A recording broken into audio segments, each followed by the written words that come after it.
Роза Атамбаева Өрөнбек Текебаевтар айтышпады. Атамбаев эмне үчүн аларга былтыр 35 августтан баштап убактылуу өкмөткө каршы иштерди жасай баштады. Аларды танып, вообще алардын революцияга кошкон салымын танып, революцияны мен эле жасадым деп. Себеби бул революцияны мен жасадым деген ишенмен жүргөн Атамбаев революция жасаган убактылуу өкмөт деген китебинин ичинде Атамбаевдин аты аталган жок. Эч жерде аны аты жок. Себеби Текебаев да Атамбаев да айтат, чын эле Атамбаев эч жерде жок болчу. Чечүүчү, чечим кабыл алуучулар жок болуп кетчү деп атат.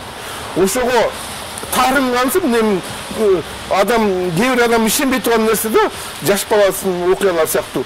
Ошого тарым кансып, тигилерге каршы кеткен сыяктуу, бул жерде деле өзүн мессия катары сезип жүргөн кишини анан журналисттер жабалактап эле сындап атса, ушуга ушунчалык ачууланды да, бул ажыдардын бир примитивдүү ой жүрүтүүлөрү бар экен. Эгер сен аны кошомат кылып мактасаң, мен бир нече мисалдарды кошоматчылардын атын атап бере алам. Аны мактап жүрүү эле чоң кызматтарга. Ошол эле бир кезде Атамбаевга каршы күрөшкөн режимдин кишилери Атамбаевди мактап жүрүү эле азыр чоң кызматтарда отурушат.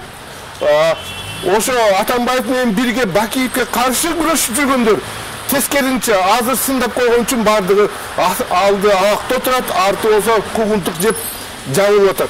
Ушундай жөнөкөй эле себептер бар да, адам күлкүсү келердик.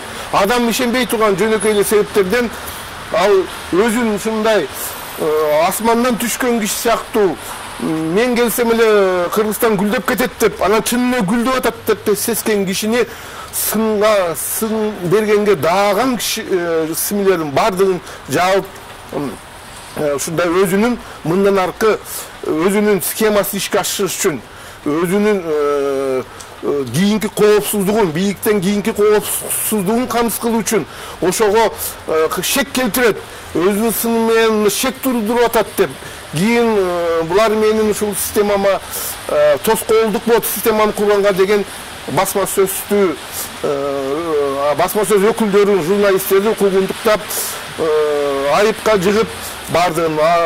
Ушундай басынтуу жок кылуу аракети менен мунун себеби эң жөнөкөй, ушунчалык адам таң каларлык, биринчи уккан адам ишенбегенде эң эле жөнөкөйдөн да.